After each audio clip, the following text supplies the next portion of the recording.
بسم الله الرحمن الرحيم. بحث في الفرائض المشهورة في علم الفرائض. ورد في الميراث مسائل مشهورة بأسماء خاصة عرفت بها، وتسمى المسائل الخاصة أو المسائل الملقبات، وذلك إما بسبب شهرتها وإما بسبب خلاف وقع فيها، وإما بنسبة من سأل عنها أو نسبة إلى من حكم فيها، وبعضها مستثناة من الأحكام العامة والقواعد الإرثية، وبعضها لا يخالف القواعد العامة وسبق بيانها في مكانها الخاص، والآن يفرد بها للتذكير بها. وهذه المسائل كثيرة حتى قال بعضهم إنه لا نهاية لها ولا حصر لأبوابها، لذلك نذكر أشهر هذه المسائل وإذا تكرر، ونقتصر على صورة كل منها وتعريفها وبيان سبب تسميتها. أولا المسألة الأكدرية وصورتها زوج وأم وجد وأخت شقيقة أو أخت لأب.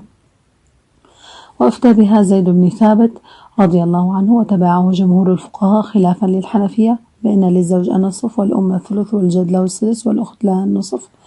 وتعول المسألة من 6 إلى 9 وتصحح إلى 27، ويضم نصيب الأخت إلى نصيب الجد، ثم يقتسمان الناتج للذكر مثل حظ الأنثيين. وسميت بذلك لأن الجد العاصب كدر على الأخت الشقيقة أو لأب فرضها، أو لأن هذه المسألة كدرت على زيد بن ثابت مذهبه الأصلي في مقاسمة الجد للإخوة أو الأخوات وعدم الفرض للأخت معه، أو لأن المرأة المتوفاة كانت من بني أكدر. مسألة أم الأرامل وصورتها 3 زوجات وجدتان و4 أخوات لأم و8 أخوات لأبوين أو لأب، والتركة كلها 17 دينار. وسميت بذلك لأن الورثة كلهم من النساء.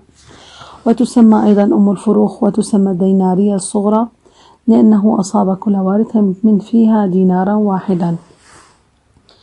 وتسمى 17 لأن الورثة 17 امرأة والتركة 17 دينارا.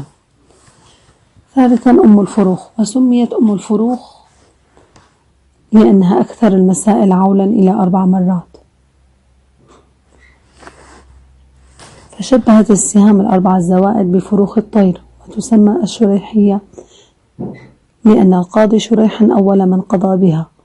وصورتها زوج وأم وأختان لأم وأختان لأب، أصلها من 6 وتعول إلى 10.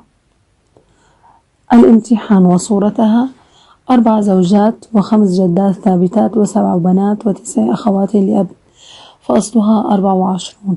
وإذا أردنا تصحيح المسألة وفق قواعد التصحيح ليأخذ كل وارث نصيبه بعدد صحيح، تصبح المسألة 30,240، ولذلك يلغز بها فيها فيقال رجل خلف أصنافا عدد كل صنف أقل من 10، ولا تصح المسألة إلا ما يزيد على 30,000.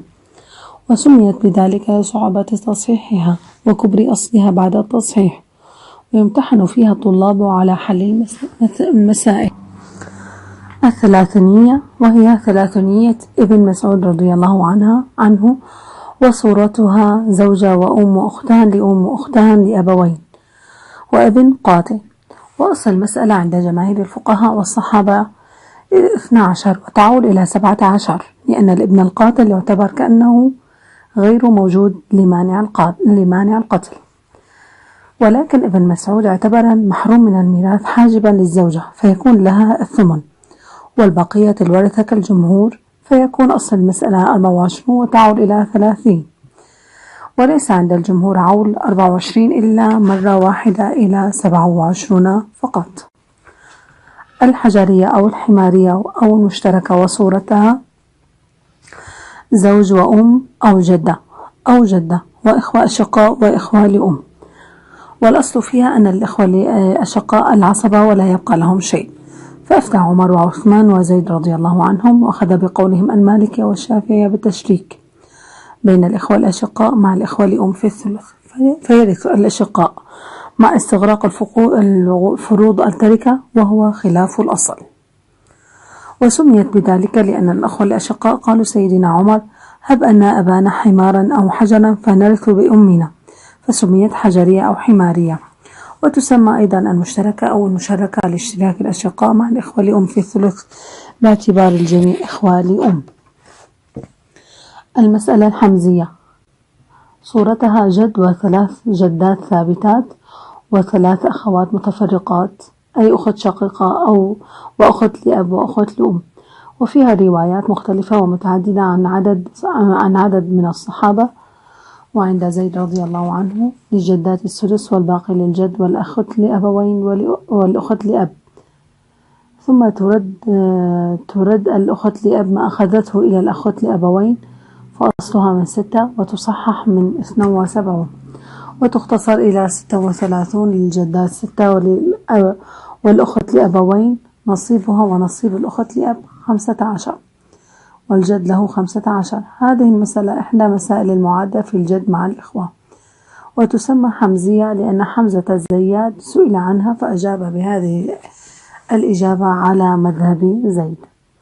الخرقاء صورتها أم وجد وأخت شقيقة أو أخت لأب، قال عنها زيد وتبعه الإمام مالك والشافعي وأحمد للأم الثلث، وما بقي يقتسمه الجد والأخت للذكر مثل حظ الأنثيين، وسميت بذلك لتخرق أقوال الصحابة فيها لأن الأقوال خرقتها لكثرتها، لأن الأقوال فيها 7 وترجع إلى الحقيقة إلى 6. وتسمى أيضا مثلثة عثمان ومربعة ابن مسعود ومخمسة الشعبي ومسدسة الصديق. 9 الدينارية الكبرى.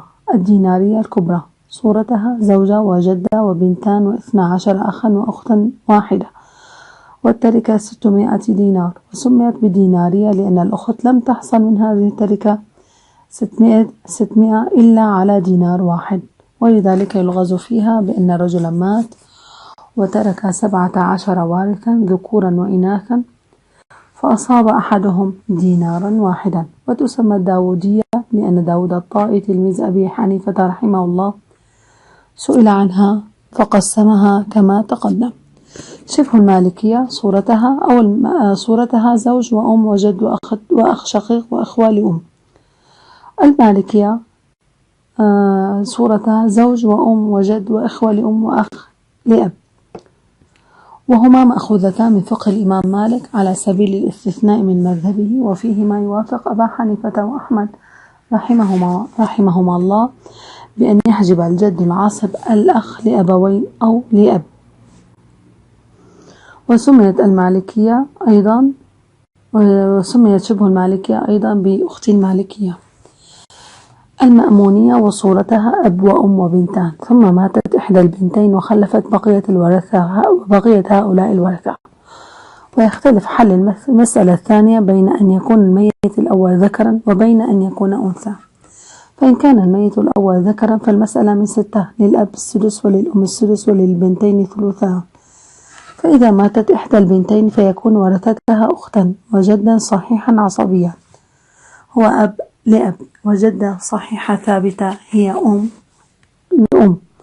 وإن كان الميت الأول أنثى فيكون ورثة الميت الثاني أختا وجدة صحيحة ثابتة وجدا غير صحيح رحمي وهو أب الأم ولا يرث.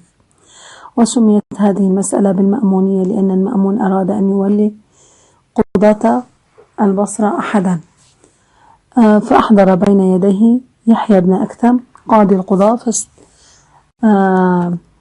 فاستحقره، فسأله المأمون عن هذه المسألة فقال: يا أمير المؤمنين أخبرني عن الميت الأول ذكرا كان أم أنثى؟ فعلم المأمون أنه يعلم المسألة فولاه القضاء.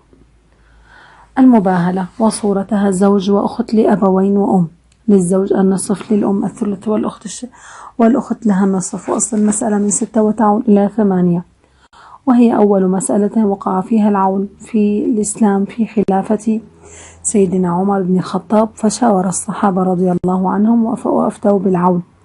وفي خلافة عثمان أظهر ابن عباس المخالفة لما فعل عمر، فلما ناقشوه في رأيه قال: من شاء باهلته، وهو مأخوذ من قوله تعالى في آية المباهلة في سورة النساء. المسألة المروانية وصورتها الزوج و6 أخوات متفرقات، أي أختان لأم وأختان لأب وأختان شقيقات.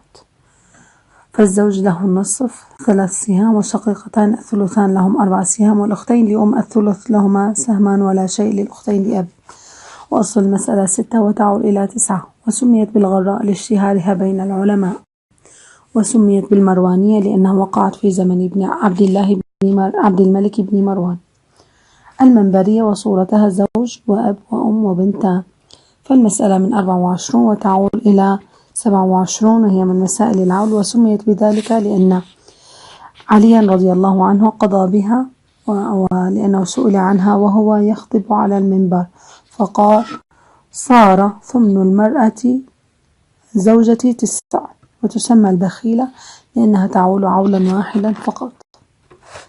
اليتيمتان وهما مسألتان، وصورتهما زوج وأخت لأبوين أو زوج وأخت لأب.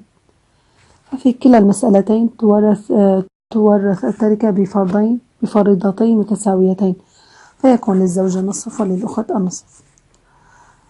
العمريتان وهما مسألتان يكون فيهما أحد الزوجين مع الأب والأم. فالمسألة الأولى هي زوج وأم وأب، والثانية زوجة وأب وأم، ويكون للأم في كل منهما ثلث الباقي بعد فرض أحد الزوجين.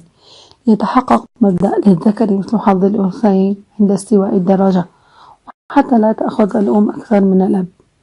وقضى بها عمر رضي الله عنه، وتبعه عثمان وعلي وزيد بن ثابت وابن مسعود رضي الله عنه، وهو رأي جمهور الفقهاء خلافا لابن عباس الذي أعطى الأم الثلث كاملا. وسميت العمريتان لأن سيدنا عمر رضي الله عنه أفتى بذلك على محضر من كبار الصحابة، فلم ينكر عليه أحد، فكان ذلك إجماعا. وتسمى هاتان المسألتان بالغراويين لوضوحهما كالنجمة الغراء أو الغراويتان. ويضاف إلى ذلك المسألة العادلة والمسألة العائلة والمسألة الناقصة أو الردية بحسب التساوي والزيادة والنقصان بين مجموع السهام وأصل المسألة. والحمد لله رب العالمين. تمت الأبحاث المطلوبة، وجزى الله أستاذنا أبو إسلام خير الجزاء، وما توفيقي إلا بالله العلي العظيم، والحمد لله رب العالمين، وصلى الله على سيدنا محمد وعلى آله وصحبه وسلم. بسم الله